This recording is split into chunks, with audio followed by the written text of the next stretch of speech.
Hello, welcome back to दोस्तों। आपका educational star 4.4 में एक बार फिर से स्वागत है। जैसा कि आप लोग हमसे बहुत पहले से परिचित हो चुके हैं, हमने पिछले 3 या 4 लेक्चर में केमिस्ट्री से संबंधित वीडियो डाले। आज हम फिजिक्स की ओर आगे बढ़ेंगे, फिर बायोलॉजी की ओर अभी आगे बढ़ेंगे, चर्चा करेंगे।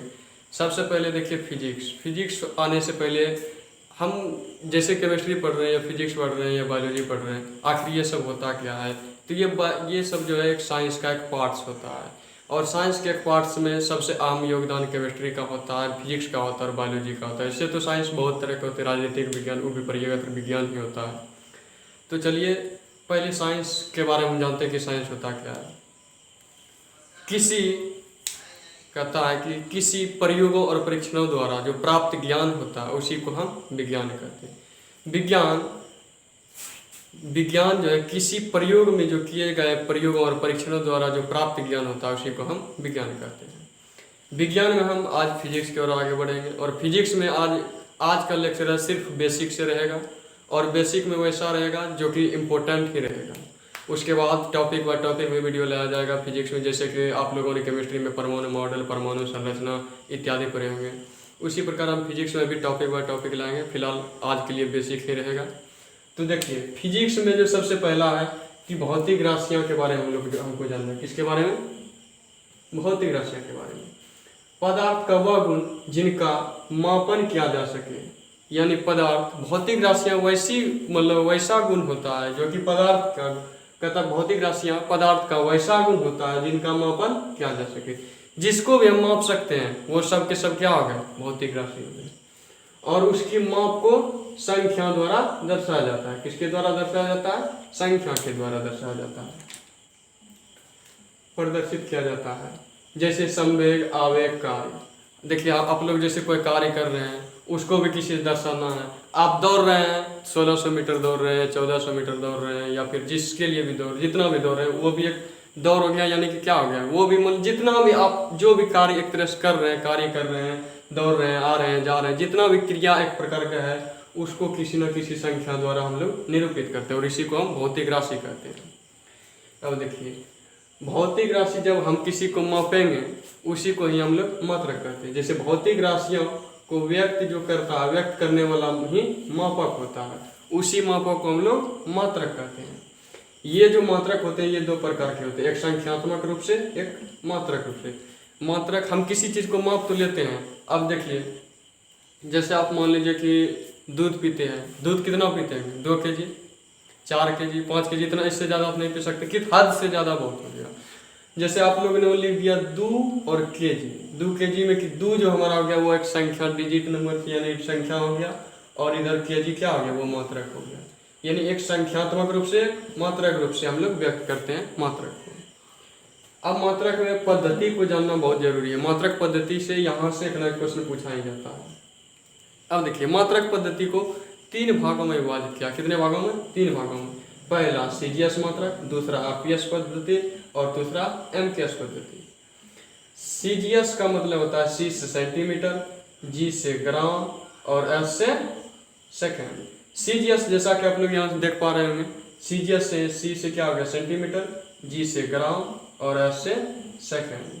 फिर देखिए फुट, पाउंड, सेकेंड। एफ से फुट, पी से पाउंड, एस से सेकेंड। एफपीएस पद्धति का पूर्ण रूप क्या आ गया? Foot, pound, second. एमकेएस में देखिए एम से मीटर, फिर किलोग्राम, के से किलोग्राम, और एस से सेकेंड।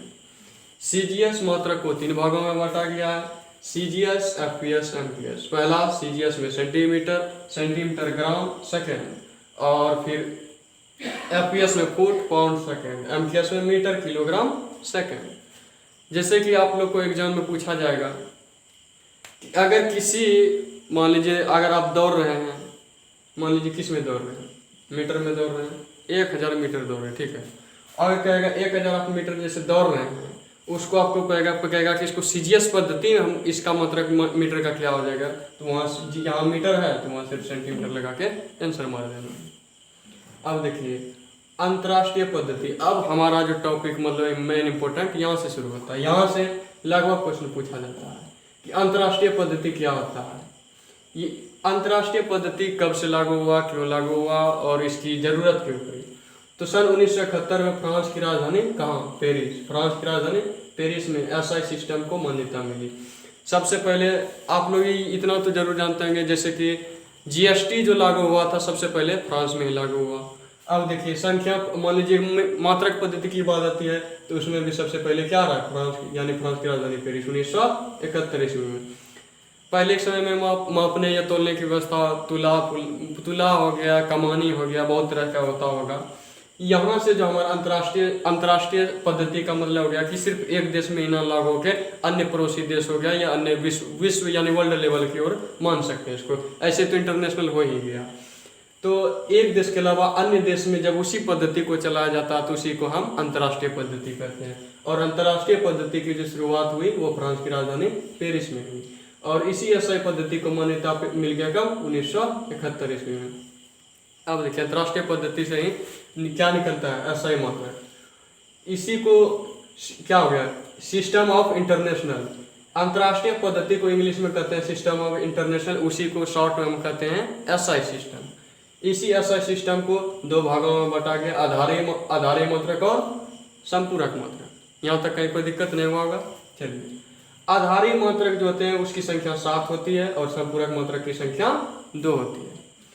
आधारी मात्रक जो होती है, आधारी मात्रक में जैसे कि 7 गो है तो उसमें देख पा रहे हैं, पहला लंबाई, दूसरा द्रव्यमान, तीसरा समय, चौथा तापमान, पांचवा धारा और छठा ज्योति तीव्रता, सातवां पदार्थ की मात्रा।